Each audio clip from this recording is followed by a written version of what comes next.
ये यादव बंधु घंट घड़ियाल थाल लोटा जिसके पास जो भी था उन्होंने लेकर यादव समाज और जो हमारे ग्वाल गोप अहिर जो समाज के लोगों का आस्था बनता चला गया, ये 1932 से निरंतर चला आ रहा है। साथियों नमस्कार, इस वक्त मेरी मौजूदगी है वाराणसी में।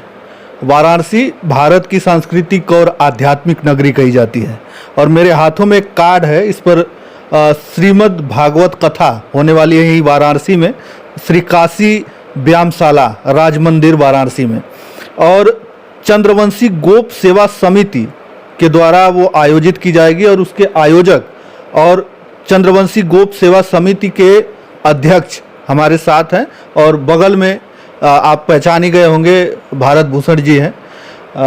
सबसे पहले बहुत बहुत स्वागत है सर आपका। धन्यवाद।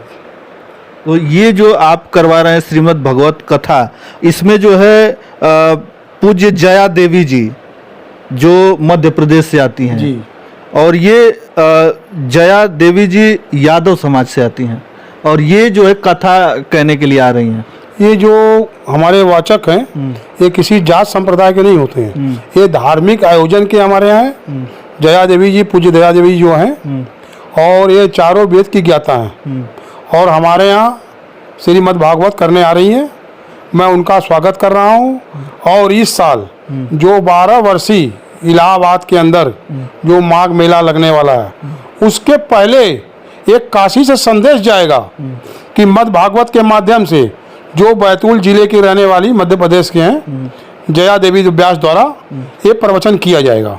इस प्रवचन का उपदेश है कि जो भारत की स्थिति है, जो भारत की मान सम्मान है, इसको और बड़े शक्तिशाली हो, विश्व के अंदर शक्तिशाली हो, इस आयोजन कराने का हमारा ये उपदेश है। अच्छा, तो ये जो चंद्रवंशी गोप सेवा समिति है उसके आप अध्यक्ष हैं? जी, मैं लाली चंद्रवंशी जी, चंद्रवंशी गोप सेवा समिति का मैं अध्यक्ष हूँ।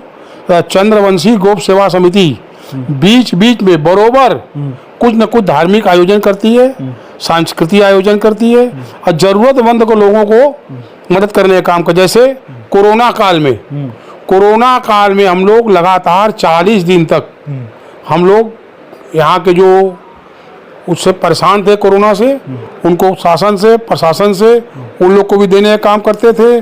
घर घर जहाँ से सूचना मिलती थी संबंधित थाना से, हम लोग उनको भी पहुँचाने का काम करते थे। इसी भारत जो सांस्कृतिक नगरी हमारी जो काशी है, इसको आगे बढ़ाने के लिए, और ये तो विश्व की नगरी है काशी विश्वनाथ, इसीलिए इसका नाम रखा गया है काशी विश्वनाथ धाम। जहाँ पर ये आयोजन होगा, इसका नाम रखा गया है काशी विश्वनाथ धाम। ये आयोजन कब से होगा? ये आयोजन 20 तारीख से होगा और सुबह प्रातः 8 बजे हमारे गाय घाट से हमारे जो समाज के और हमारे लोग के कलश शुभारंभ होगा। उसमें हमारी जो प्रवचनकर्ता जया व्यास जी हैं वो साथ में चलेंगी और साथ में इस आयोजन में जो कंधे से कंधा मिलाकर चलने वाले भारत भूषण जी हैं, इनको सारा श्रेय तो उन्हीं को जा रहा है, लेकिन मैं एक अध्यक्ष होने के नाते मैं इसको निर्वाह कर रहा हूँ और मैं भारत भूषण जी को बहुत बहुत बधाई देना चाहता हूँ। धार्मिक आयोजन में जो कि इनका DNA है, चाहे इनके पिताजी रहे हों और स्वरूप रूप में इनके जो पुत्र हैं यदु नायक जी ग्वालियर यूनिवर्सिटी के लक्ष्मीबाई स्पोर्ट के असिस्टेंट प्रोफेसर हुए, और एक दिन बीच में प्रवचन मैं उनका भी करवाऊंगा। अच्छा, उसका अभी डेट नहीं फाइनल होगा, उससे बात होने के बाद उस डेट भी फाइनल होगा। कब तक होगा ये 20 तारीख को पहले कलश शोभा यात्रा होगा, 20 तारीख से शुरू होगा। ये जो है हमारा 26 तक चलेगा, 7 दिन का भागवत कथा चलेगा। ये जो जया देवी जी हैं, ये मतलब कितने बजे से इनका कथा शुरू होगा? इनका कथा शुरू होगा सायंकाल 3 बजे से लेकर 6 बजे तक। अच्छा, तो ये जो आपकी चंद्रवंशी गोप सेवा समिति है जी, ये और क्या क्या कार्य कर? ये संगठन सन 1932 में अच्छा, स्वर्गीय भोला सरदार और चुन्नी सरदार, पहले जो है काशी में यादव बंधु जो है, यादव नहीं लिखते थे, यहाँ के लोग अहिर ग्वाल गोप और सरदार, तो उसमें एक सरदार हुआ करते थे भोला सरदार चुन्नी सरदार। इन्होंने जब भारत के अंदर बहुत बड़ा अकाल पड़ा था, पंछी पेड़ से छू जाते थे, पशु पानी बिना मर जाते थे। आप हमारी खेत खलियान ककड़ी की तरफ पड़ती थी। तो ये लोग जो उस समय चौधरी का सरदारों का युग था, तो इन लोगों ने अपने ग्रुप में इन्होंने भगवान शिव को पसंद करने का काम किया, क्योंकि हमारे कुल देवता शिव हैं और इनको ये विश्वास था कि मैं हमारी बात को कुल देवता मानेंगे। इन्होंने सावन को प्रथम सोमवार को यादव बंधु घंट घड़ियाल थाल लोटा जिसके पास जो भी था उन्होंने लेकर उन्होंने शिवाला के अंदर जलाभिषेक किया और जलाभिषेक करने के उपरांत उन्होंने भगवान से आराधना प्रार्थना किया कि अगर भगवान हमारी इस परंपरा को करवाएंगे, अगर जल वर्षा होगा तो इसको निरंतर हम लोग निर्वाह करने आएंगे। और उसके उपरांत उन लोगों ने सुबह जल भरा काशी विश्वनाथ सही 9 शिवालों में, सुबह 9 भरा और शाम होते होते मूसलाधार बारिश हुआ। इससे यादव समाज और जो हमारे ग्वाल गोप अहिर जो समाज के लोगों का आस्था बनता चला गया। ये 1932 से निरंतर चला आ रहा है। अच्छा, मतलब लगातार जो चला उस समय से अभी तक लगातार चलते आ रहा है। 1932 से आज तक निरंतर चला आ रहा है। आज तक इस संगठन के सांस्कृतिक कार्यक्रम कराती है। अब प्रति वर्ष सावन को प्रथम सोमवार को हम लोग जलाभिषेक कराते हैं काशी विश्वनाथ सहित 9 शिवाला। अच्छा, उसमें बड़ी माता शीतला हैं और हमारे आयलेश्वर महादेव हैं, त्रिलोचन महादेव हैं, गौरी केदारेश्वर हैं और आपके बाबा लाड भैरव जी हैं, ओमकारेश्वर महादेव। ओमकारेश्वर महादेव आज ऐसे जगह पर हैं कि साल में एक बार 50,000 की संख्या में हम लोग वहाँ जाते हैं। आज काशीवासी या भारतवासी से पूछा जाए बहुत कम लोग बताएंगे कि ओमकारेश्वर महादेव है। ओमकारेश्वर महादेव कोयला बाजार में वाराणसी काशी क्षेत्र के अंदर आते हैं। हम लोग उनका जलाभिषेक करने के बाद लाट पर जाते हैं। लाट पर हम लोग समापन करने का कार्य करते हैं।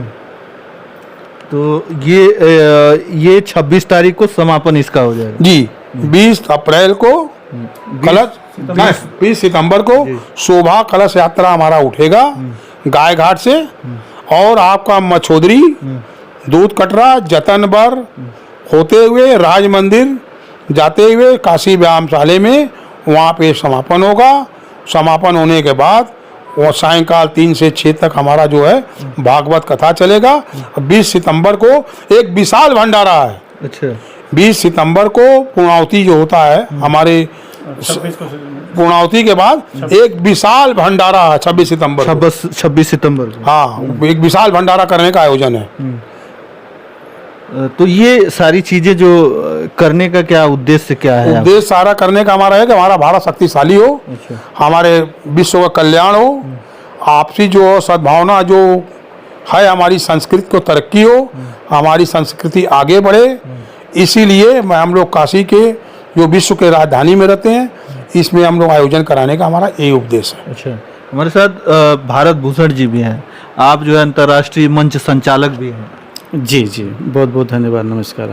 आपका जो है क्या योगदान है इस पूरे आयोजन में? बेसिकली योगदान तो व्यक्तिगत तौर पर हम मान लेते हैं कि है, लेकिन ये सब चीज़ें तो प्रकृति की प्रेरणा से होती हैं और हम लोग भगवान श्री कृष्ण के वंशज हैं, तो कहीं ना कहीं उनकी प्रेरणा से ही कुछ काम होता है।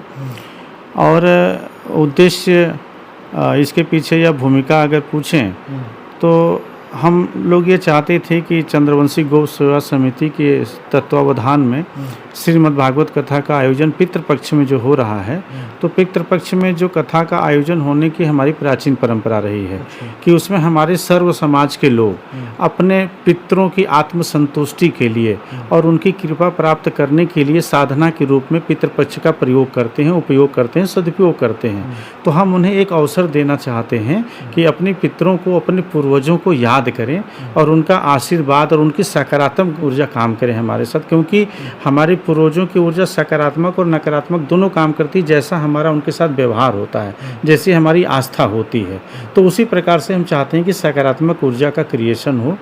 और व्यासपीठ पर जो हमारी देवी आ रही हैं कथा कहने के लिए, बहुत विशेष बात ये है कि बहुत सारे कथावाचक हैं देश में और सबका अपना सम्मान है। मैं सबको प्रणाम करता हूँ, सबका सम्मान करता हूँ।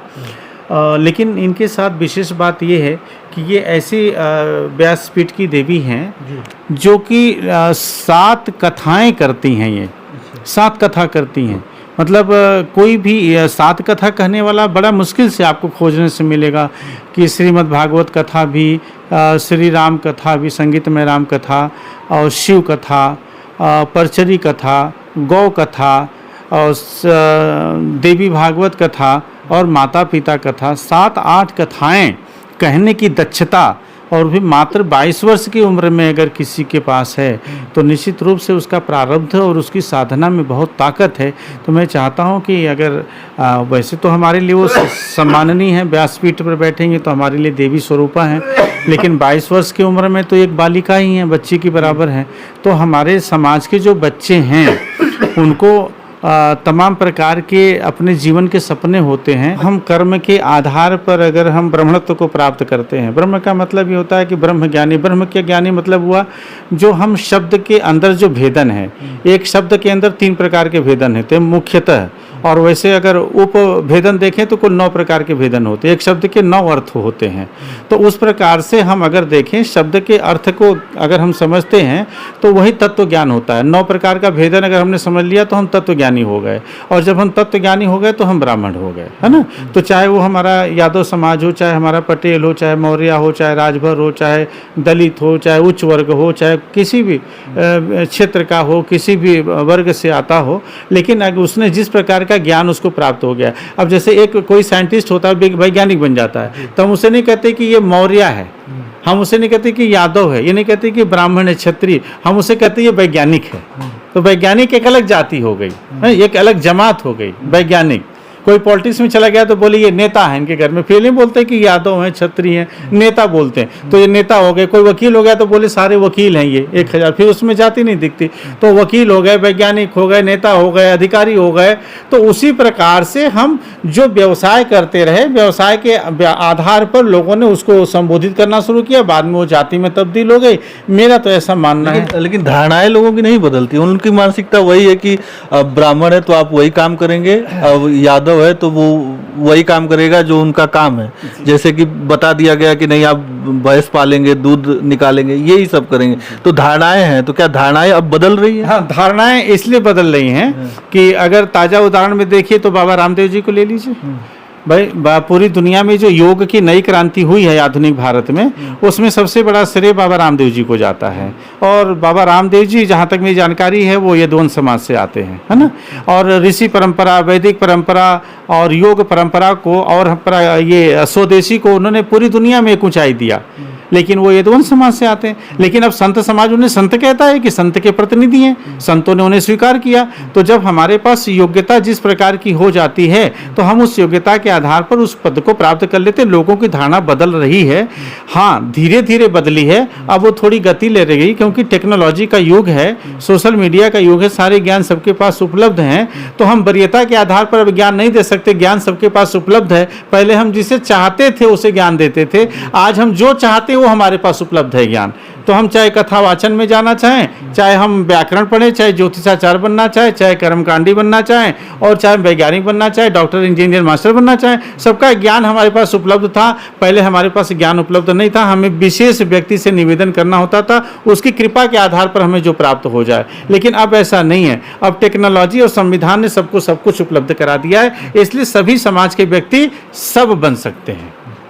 चलिए, बहुत बहुत धन्यवाद। और श्रीमद् भागवत कथा का जो है भव्य और दिव्य आयोजन 20 तारीख से 20 सितंबर से शाम को 3 बजे से 6 बजे तक होना है, और 26 तारीख को इसका समापन होगा, जब जो है एक विशाल भंडारा किया जाएगा, और जिसमें तमाम जो लोग जो है आमंत्रित हैं। हाँ, सभी लोग, सब समाज के लोग वहाँ आमंत्रित हैं, और भंडारा दिव्य चलेगा। जितने लोग भी वहाँ पर उपस्थित हो जाएंगे सबके लिए भंडारा उपलब्ध रहेगा, सांस्कृतिक कार्यक्रम भी होगा, और उस दिन जो है समाज में अध्यात्म के माध्यम से जो लोग विशेष कार्य कर रहे हैं उनको सम्मानित भी किया जाएगा। और इसके माध्यम से आगे आने वाले समय में हम समाज को क्या दिशा दे सकते हैं, क्या कार्य योजना तैयार कर सकते हैं, उस पर भी हमारी जो है जो कोर कमेटी है चंद्रोसी गोप सेवा समिति की, वो बैठ के उसकी रणनीति बनाएगी, और इसे हम आगे क्रमशः लेकर के चलेंगे। चलिए, बहुत बहुत धन्यवाद हमसे जुड़ने के लिए। तो चलिए, इस वीडियो में इतना ही, धन्यवाद।